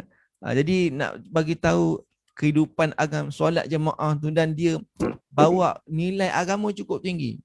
Usrah, dia selalu bagi pesan pada nasihat pada mak saya, dia solat. Agama ni kena hidup dalam keluarga kita. Dan itulah rahsia macam mana, ya, suami dua orang isteri ni boleh hidup sama-sama. Yang isteri pertama yang pergi, yang tolong minangkan isteri kedua. Kan? Isteri pertama yang pergi minang isteri kedua. Ya, dia jadi tak bergaduh. Itu saya kata, ya Allah, ya. Sampai hari ni, walaupun orang kata apa, Pak Anjang saya dah meninggal dunia, tapi sampai hari ni, ya, isteri pertama dengan isteri kedua, Mak Anjang saya, ya, Mak Anjang saya yang pertama dengan Mak Anjang yang kedua ni, sampai hari ni dah beranak cucu pun masih baik hubungan. Allah. Walaupun kedua-duanya sudah berkahwin dengan suami yang lain. Dua-dua dah ada suami baru. Ya, setelah Pak Anjang meninggal, dah kahwin dua-dua. Tapi sampai hari ni hubungan mereka cukup baik. Bila kenduri akan datang dua-dua sama-sama. Sampai hari ni saya nampak di situ, orang kata kejayaan Pak Anjang saya ni, bangunkan dalam rumah tangganya sampai dia dah tak ada pun, ya, walaupun bermadu, sampai hari ni masih berhubungan baik. Antara rahsianya tetap solat dan kehidupan beragama itu dibawa dalam kehidupannya. Ya, jadi wallahu alam, tapi mudah-mudahan Allah Allahu akbar. Tuan-tuan dan puan-puan mati sekalian, ya. Kita di Yayasan Sabahan ni, Ustaz, kita ada satu servis. Ada satu perkhidmatan yang kita beri kepada unit-unit keluarga di mana juga mereka berada. Di Singapura, di Brunei, di selatan Thailand, di Indonesia dan di Malaysia ni. Apa dia servisnya? Servisnya ialah kita membantu keluarga-keluarga yang digambarkan, tuan-tuan, jauh sikit daripada agama, yang digambarkan terlalu sukar nak meletakkan bibit-bibit agama, yang digambarkan anak-anak tidak minat kepada agama, yang digambarkan sembahyang berjemaah tidak tertegak dalam keluarga, Quran tidak tertegak dalam keluarga, yang digambarkan hidup kalau saling bercakaran, dan digambarkan sakinah, hati yang tenang tidak wujud dalam ahli keluarga. 6 orang anak, mak bapak 2 orang, 8 orang, tak wujud sakinah. Kalau tuan-tuan dan perempuan menghadapi masalah tu, call saya. Apa dia? Kita ni, Ustaz, besok masa Hari Raya Haji, malam tu kita bersyarat dengan satu keluarga. Tapi bukan umum ni, pasal kita bersyarat ni khusus keluarga itu. Jadi kita bersyarat nanti dia bagi kita punya link hanya mereka yang terlibat. Keluarga ni mengumpulkan dalam 40 keluarga, Ustaz. 40 keluarga, 40 nombor telefon, Ustaz. Dihubungkannya dan mereka ada grup. Saya punya technician, tuan-tuan, akan berhubung dengan grup mereka dan kita akan bercerita, tuan-tuan. Lebih kurang, semuanya berjalan dalam 40 minit ke 1 jam. Mula-mula, tuan-tuan dan puan, alu-aluan. Ketua keluarga ke siapa-siapa bagi aluan, tak lebih daripada 3 minit. Lepas tu, tuan-tuan, baca Quran. Satu orang yang boleh baca Quran, baca satu muka saja. Lepas tu, baca tadabbur, translation dia satu muka. Yang dibaca itu. Lepas tu, tuan-tuan dan puan, saya dengan beberapa ustaz dan ustazah, mungkin saya dengan seorang lagi atau saya seorang ke atau ustazah yang lain ke, akan bercerita tuan-tuan. Kita ada namanya tazkirah, renungan kita tuan-tuan. 20 minit je, renungannya 20 minit. Menyentuh persoalan bagaimana kita nak mengukuhkan keluarga. Bagaimana keluarga ini tertumpu kepada Allah. Bagaimana nak letakkan matlamat keluarga. Macam mana nak hidupkan agama dalam keluarga. Macam mana nak hidupkan suasana-suasana spiritual dalam keluarga. Macam mana nak menyatukan hati ibu dan ayah dengan anak-anak, tuan-tuan dan perempuan. Dengan adanya kita bomoh luar ni Ustaz, ni bomoh. Dia kalau bomoh dalam bercakap dia tak berapa. Sebab dia dah tahu track record dia tak berapa nak baik. Tapi kalau bomoh luar ni, saya dari biasa dia tuan-tuan bercakap, dia biasanya tuan-tuan angguknya lebih sikit tuan-tuan dan puan. Okey, habis 20 minit tuan-tuan dan puan, habis 20 minit kita minta teman-teman kat situ bagi feedback sikit. Siapalah dalam 40 telefon tu yang online bersama dengan kita tu bagi feedback. Okey, macam ni masalahnya. Saya pun bukan tak nak kata tentang agama ni tak, tapi ada masalah sikit. Masalahnya saya ni jahil agama. Jadi kita responlah. Anak-anak kita ni bukan tak nak sebenarnya, tapi anak ni leka dengan telefon. Jadi kita responlah. Benda-benda macam tu Ustaz. Jadi yang keempat, selepas itu, selepas habis kita buat feedback dan sebagainya, kita ada namanya agenda for action. Yang keempat tu agenda for action, kita bagi tips macam mana cara nak buat. Dan ini boleh, tuan-tuan tetapkan tarikh, tetapkan masanya. Kita boleh buat 2 minggu sekali, buat sebulan sekali. Tuan-tuan boleh buat seminggu sekali, tapi kami boleh bagi servis 2 minggu sekali ke, sebulan sekali ke, insyaAllah online. Tak payah bergerak pun. Jadi saya tak payah bawa kereta pergi ke mana-mana. Kalau misalnya dikatakan Johor Bahru, pergi Johor Bahru. Tak perlu, tuan-tuan. Semuanya macam sebelah dinding saja. Internet menjadikan kita, tuan-tuan, bersiaran macam sebelah dinding saja. Internet menjadikan anak kita yang belajar di Kanada, di Ottawa, Kanada sekarang ni, kalau anak kita turn on sekarang program kita, dia sudah berada di sebelah dinding saja, tuan-tuan dan puan. Jadi dengan kekuatan internet, dengan kekuatan media sosial yang ada ni, dengan berbagai-bagainya, tuan-tuan dan puan, kita gunakanlah sebaik-baiknya untuk keluarga kita, untuk keluarga. Sayang keluarga, tuan-tuan. Saya boleh menangis kita cerita keluarga ni, sayang keluarga, siapa lagi? Tuan-tuan menghadapi masalah, tuan-tuan nak pergi siapa? Keluarga. Tuan-tuan menghadapi masalah kewangan, tuan-tuan nak pergi mana? Keluarga. Tuan-tuan menghadapi masalah sakit, tuan-tuan nak pergi mana? Keluarga. Jadi sebab itu keluarga lah, tuan-tuan. Jadi lahirkanlah anak yang qurrata ayun. Jadikanlah isteri qurrata ayun. Jadikanlah suami qurrata ayun. Jadikan seluruh keluarga qurrata ayun. Jadi kita di Yayasan Sabah, kita ada khidmat khas. Khidmat khas percuma, tuan-tuan. Percuma. Hanya sebagai token, tuan-tuan dermalah kepada Kompleks Anjung Husnul Khatimah. Itu saja Ustaz. Percuma Ustaz. Tak kena apa-apa pun. Tak ada consultancy fee, tak ada. Kalau tidak, tuan-tuan dan puan, kalau yang dalam keadaan biasa dulu-dulu kadang-kadang, bila kita melakukan program-program yang sedemikian, adalah certain fees yang kita kenakan. Tapi ini percuma, tuan-tuan. Yayasan Sabah ni non-profit making, maka apa yang kita lakukan pun on non-profit making basis. Jadi saya harap tuan-tuan insya-Allah. Jadi Ustaz, kita teruskan Ustaz. Sikit lagi Ustaz. Jam saya menunjukkan 81 minit sekarang ni. Ustaz, dalam hal kita cerita anak-anak qurrata ayun ni, anak-anak qurrata ayun ni, Ustaz, macam mana, apa dia? Ustaz bagi tahu kita. Persekitarannya macam mana? Persekitaran keluarganya macam mana persekitarannya? Yang boleh menyebabkan anak-anak kita ni menjadi insan-insan qurrata ayun. Apa persekitarannya? Misalnya tuan-tuan, persekitaran dari segi persekitaran ilmu, persekitaran amal, persekitaran dalam rumah kita misalnya, kemudahan-kemudahan dalam rumah kita misalnya, disiplin dalam rumah kita misalnya. Macam mana persekitarannya untuk melahirkan? Ustaz sendiri, anak ada 3 orang sekarang ni. Apa persekitarannya yang Ustaz beri tumpuan kepada anak-anak? Daripada umur 4 tahun sampai 8 tahun anak Ustaz kan apa persekitarannya? Dan ayah saya telah meletakkan satu persekitaran dalam keluarga. Akhirnya 8 orang anak. Saya anak nombor 4, tuan-tuan dan puan. InsyaAllah, minta maaf. Saya cakap dengan keluarga saya minta maaf. Alhamdulillah, semua baca Quran boleh jadi imam lah, tuan-tuan. Peringkat boleh jadi imam dah.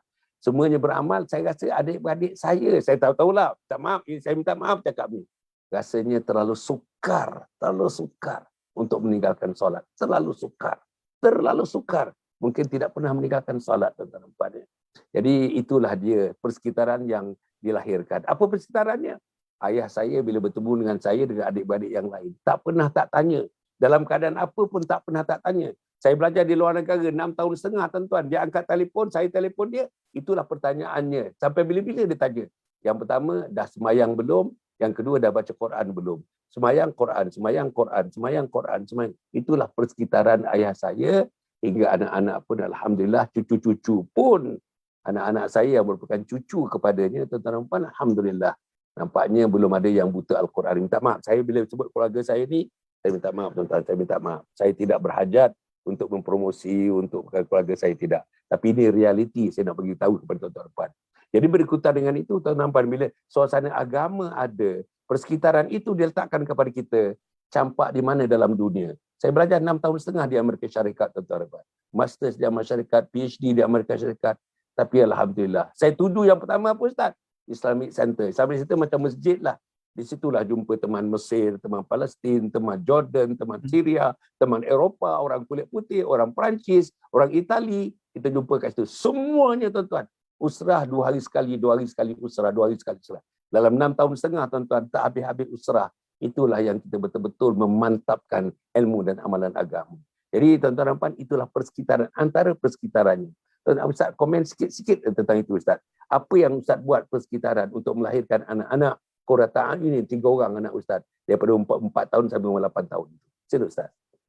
Okay, terima kasih Datuk ya. Allahumma salli ala Sayyidina Muhammad.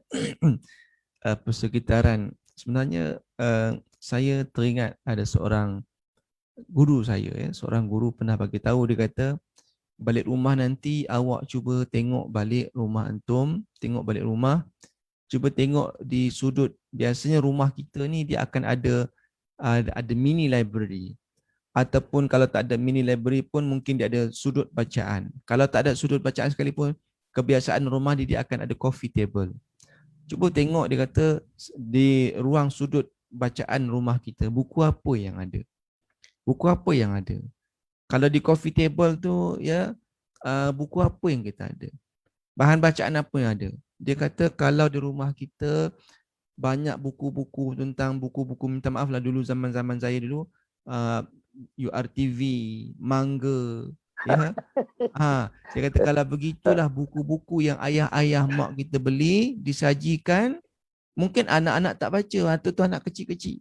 Tapi mak ayah yang duk baca buku manga-manga, dia kata sebenarnya dia kata 10-20 tahun akan datang, anak-anak yang bakal lahir daripada rumah itu adalah anak-anak seperti mangga tersebut. Kan? Ya, itulah. Kalau dia kata balik rumah kita, dia tengok, cuba tengok, perhatikan balik rumah kita, buku apa yang ada di rumah kita.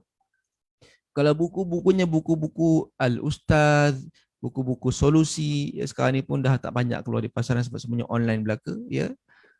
Buku apa? Buku-buku yang baik-baik, ya, bahan bacaan yang baik. Dia kata insya-Allah anak yang bakal lahir 10-20 tahun akan datang yang keluar daripada rumah itu adalah anak-anak yang bakal menjadi orang-orang hebat, orang-orang yang faham agama, orang-orang yang berjaya.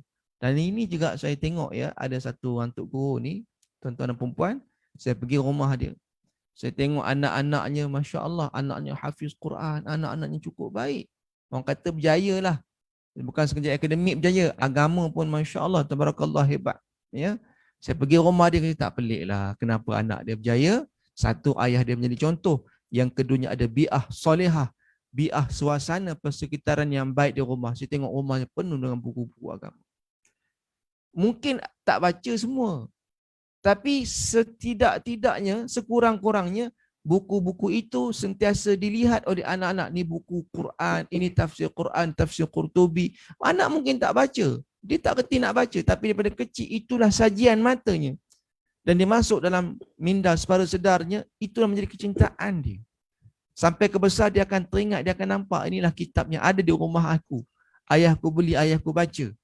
Dan itulah membentuk kepribadian anak-anak. Kan macam saya sendiri, saya macam Datuk jugalah ya.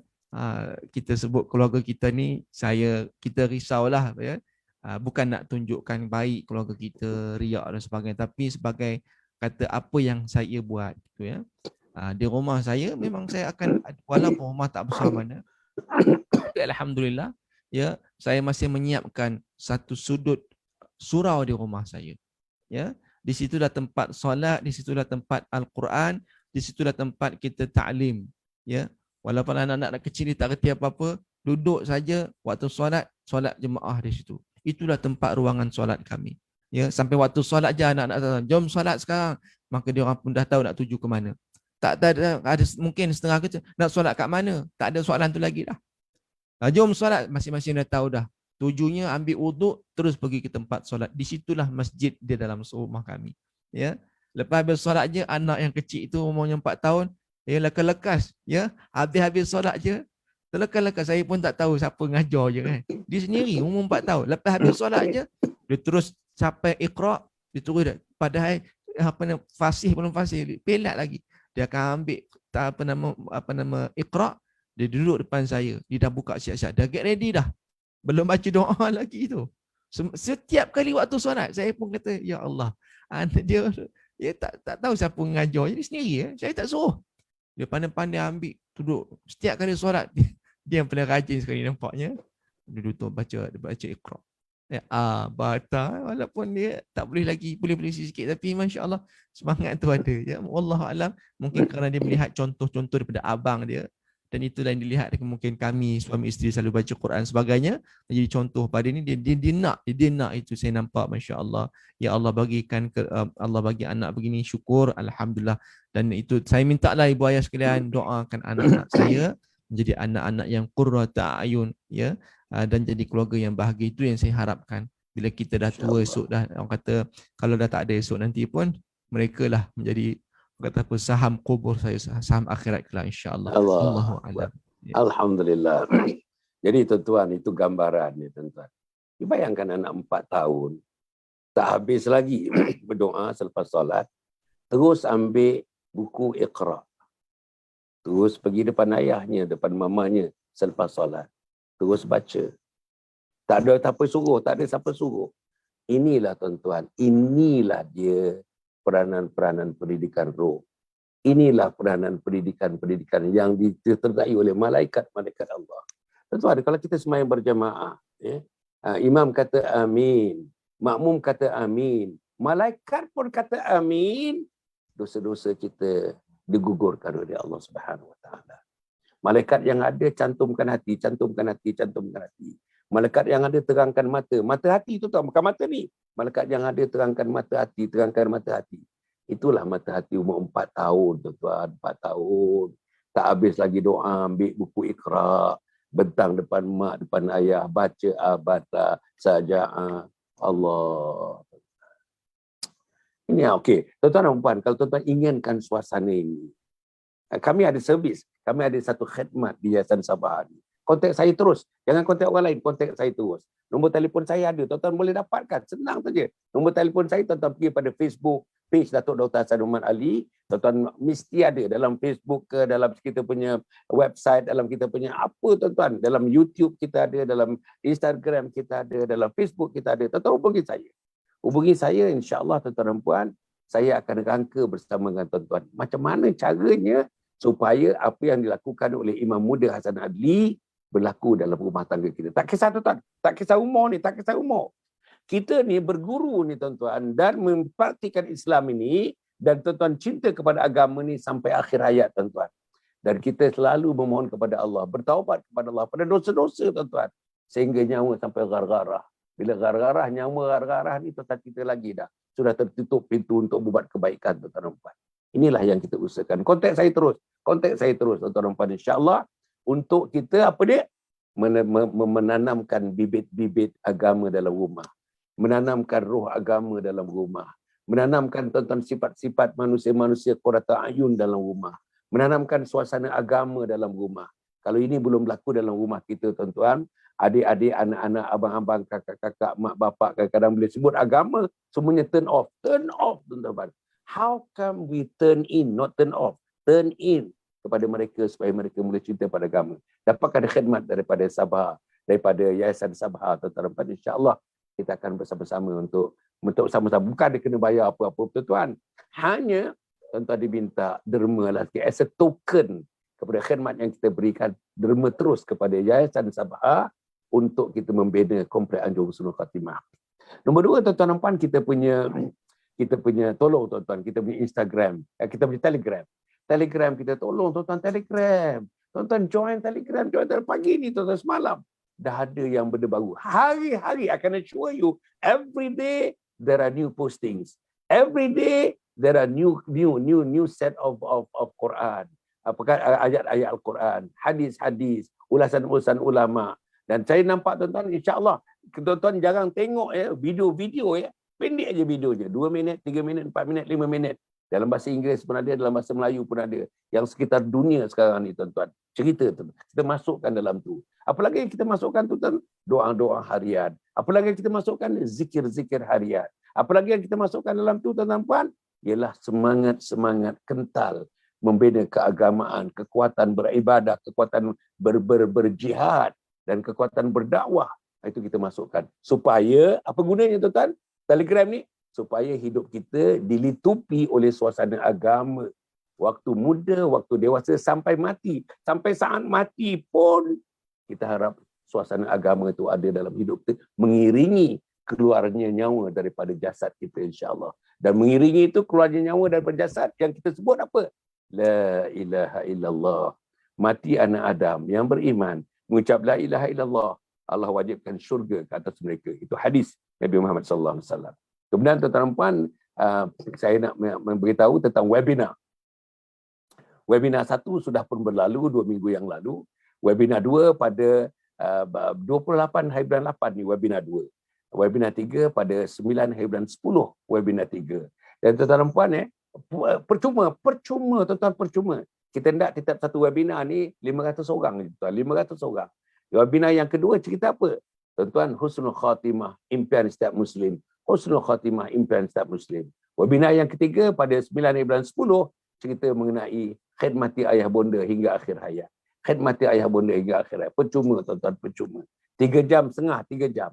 9.30 sampai pukul 12.30, semuanya hari Sabtu tuan-tuan.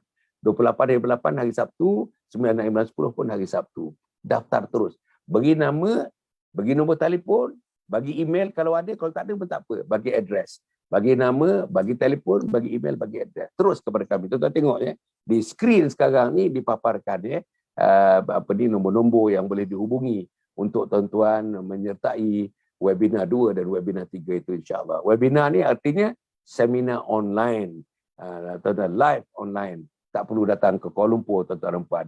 Orang Brunei tak perlu datang Kuala Lumpur, orang Singapura tak perlu datang Kuala Lumpur. InsyaAllah cukup kita berseminar secara online, insyaAllah. Kemudian tuan-tuan dan puan, buku-buku. Jangan lupa tuan-tuan, bagilah buku ini sebagai hadiah. Buku 3 serangkai ni hadiahkan tuan-tuan. Ini kita nak korban. Ini korban kita ialah menghadiahkan. Sesuai dengan zaman korban, kita mungkin tidak berkorban lembu, tidak berkorban kerbau, tidak berkorban unta, tapi kita korbankan sedikit tuan-tuan. Bagilah anak-anak, bagilah menantu-menantu kita, bagilah sahabat-sahabat kita korbankan sikit. 3 buku ni belikan untuk berikan kepada mereka sebagai untuk mereka menjadikan pedoman dalam hidup untuk bertemu dengan Allah Subhanahu Wa Taala, mati dalam husnul khatimah. Jadi tuan-tuan buku ni dalam bentuk printed book pun ada, dalam bentuk e-book pun ada, insya-Allah. Jadi akhirnya tuan-tuan dan puan yang saya muliakan sekalian, insya-Allah Allah memberikan kekuatan kepada kita. Siapa juga yang pernah mengikuti program saya, alumni Hasan Ali, alumni Akademi Keluarga Bahagia Malaysia Akrab, tuan-tuan, masuklah, joinlah kita punya Telegram. Alumni saya, jumlah alumni saya 1.2 juta tuan-tuan. 1.2 juta dalam masa 35 tahun. Sama camp, smart learning, parenting, berinsan, kursus korporat. Mereka yang ramai ikuti kuliah-kuliah subuh, kuliah duha, kuliah maghrib di masjid di Singapura, masjid di Brunei, masjid di Malaysia, masjid di Australia, kita buat di Australia, kita buat di United Kingdom, kita buat di Amerika. Tuan-tuan, marilah kita bersama-sama balik tuan-tuan. Ingat tuan-tuan dan puan, sama camp, ingat prinsip sama camp, ingat pelakon-pelakon sama camp, ingat acara-acara sama camp. Masya-Allah tuan-tuan dan puan. Saya harap tuan-tuan dapat bersama dengan kita. Pergilah kepada teman-teman yang tersebut yang pernah mengikuti saya, alumni saya tu, bolehlah tuan-tuan join kita punya Telegram, insya-Allah. Jadi Ustaz, terima kasih Ustaz, terima kasih. Ustaz, boleh dalam sikit Ustaz Ustaz usahakan tentang butik pakaian. Satu lagi tentang makanan, ada dengarnya sambal sambal imam sambal apa Ustaz semua Sambal goreng sikit. imam Oh, sambal goreng imam. Sila Ustaz. Okey, baik, insya-Allah sikit saja. Setakat ni kalau untuk butik secara online saja, cuma sekarang ni kami memang kata apa, tak terlalu aktif dalam butik kerana faktor sekarang ni lah dan suasana perayaan tu pun tak berapa nak ceria sangat. Jadi oleh kerana tu kita berpindah, mohon rehat sekejap butik ini. Kami pergi kepada bidang pemaaf F&B, Food and Beverage, iaitu Yung Tofu dan juga satu lagi sambal yang terbaru ni, sambal goreng Imam. InsyaAllah kita akan keluarkan lagi sambal tempe insyaAllah ya. Tu dia Ustaz. Sambal Jawa Ustaz nama dia. Sambal Jawa pun dalam perancangan ya. InsyaAllah itu antara perancangannya lah. Ya, tapi buat masa awal ni kami sedang mempromosikan sambal goreng Imam. Siapa-siapa yang teringin nak ni, kita akan postkan, dia boleh kontak lah 012 969 9625 ya. Boleh 969 925 9625. 012 969 9625. Ya, betul. Alhamdulillah. Ustaz, apa yang sambal ni, dia sambal ni makan sambal begitu saja pun boleh. Sambal menjadi paste untuk masakan pun boleh. Betul Ustaz? Betul. Sebab ada customer saya yang dia dah beli dan dia buat bihun goreng, dia menggunakan sambal tu. Kata alhamdulillah sedap. So boleh makan macam tu saja sebab dia tak pedas sangat. Untuk anak-anak, mesra kanak-kanak. So boleh makan begitu saja dan boleh buat sebagai paste masakan juga insya-Allah. Itulah sikit sebanyak kalau nak. Alhamdulillah. Okey. Para penonton yang hormati sekalian, itulah usaha yang dibuat tuan-tuan. Itu yang usaha yang dibuat. Yang saya yakin ya, usaha ini akan memberikan tuan-tuan pulangan yang halal. Tuan-tuan dapat menikmati yang halal. Sekarang ni tuan-tuan, kalau ada misalnya nama-nama tu, masjid namanya. Tuan-tuan ya, mi masjid, mihun masjid. Tuan-tuan, bukan orang Islam yang buat tuan-tuan. Bukan tangan Islam yang buat tuan-tuan. Tuan-tuan makan dia punya dia punya daun, dia punya apa soun itu, bukan tangan Islam yang buat tuan-tuan. Tolonglah. Sekarang di BMF beli makanan orang Islam tuan-tuan ya. Tuan-tuan beli makanan orang Islam sekarang ni banyak tuan-tuan nampak. Supermarket orang Islam pun dah ada. Supermarket besar, hypermarket orang Islam pun dah ada tuan-tuan. Tolonglah tuan-tuan, tolong. Tak payahlah pergi kedai-kedai yang lain tu. Pergilah kepada orang Islam, bantulah orang Islam. InsyaAllah bila anak-anak kita bantu produk-produk Islam macam tadi sambal dan sebagainya, dengan sendirinya tuan-tuan, produk yang tangan yang bersih, hati yang bersih, jiwa yang bersih, maka mengalirlah kebersihan itu kepada mereka yang menjamah makanan itu. Ini tuan-tuan kena fikir. Dia ada satu benda yang tangible, non-tangible. Tangible is sambal, tuan-tuan, is sambal imam tu. Sambal goreng imam. That is tangible. Tapi something which is intangible, that goes with the sambal. Apa dia? Keberkatan, doa dan sebagainya. Yang halal, itu intangible. InsyaAllah. Mudah-mudahan mari kita support Ustaz Imam Buddha Hasan Adli. InsyaAllah untuk dalam produk-produk yang akan ada nanti tuan-tuan. Saya nak tunggu sambal Jawa tu. Itu yang saya nak tunggu tuan-tuan. Okey, aku qauli hadza wa astaghfirullahalazim li wa lakum wa lisairil muslimina wal muslimat. Innahu huwal ghafurur rahim. Jangan lupa tuan-tuan dan puan, insya-Allah hari ni tuan-tuan dan puan malam ni tuan-tuan dan puan Ustazah Nazirah ni tuan-tuan dan puan antara yang paling popular lah tuan-tuan antara yang rating yang paling tinggi dalam Yayasan Sabah, dalam kita punya Facebook ni. Ustazah Nazirah namanya fiqh hawa, fiqh wanita, khas untuk wanita, fiqh khas untuk wanita. Pukul 9.15 pada malam ni bersama dengan Ustazah Nazirah insya-Allah. Kita jumpa lagi tuan-tuan. Hari Isnin, hari Selasa kita tak ada program. Hari Isnin, hari Selasa tak ada. Tapi hari Selasa tu tidak program menyeluruh. Dia hanya pergi pada link-link yang telah bagi tuan-tuan dan puan, iaitu kita buat pada keluarga. Satu keluarga tuan-tuan. Satu keluarga alhamdulillah dalam 40 nombor telefon tuan-tuan kita akan cerita mengenai macam mana kita nak semaikan Islam dalam keluarga itu. Mereka menghadapi masalah, keluarga ni menghadapi masalah, keluarga mana pun menghadapi masalah. Anak tak nak berpakat, anak tak nak bersatu, anak tak nak tak nak cinta kepada agama, anak meluat kepada agama, setengahnya meluat kepada agama tuan-tuan dan puan. InsyaAllah, inilah yang kita nak baiki, inilah yang kita nak perbetulkan. Kami di Yayasan Sabah ada khidmat itu bersama dengan beberapa orang ustaz dan ustazah, ada khidmat itu untuk membantu tuan-tuan dan puan. Bukan kena duit apa pun, hanya tuan-tuan dermalah sebagai token kepada Komplek Anjuran Sulul Khatimah. Yang ini, program yang ini khidmat untuk keluarga ni, khidmat usrah keluarga, tuan-tuan hubungi saya terus, tuan-tuan insya-Allah.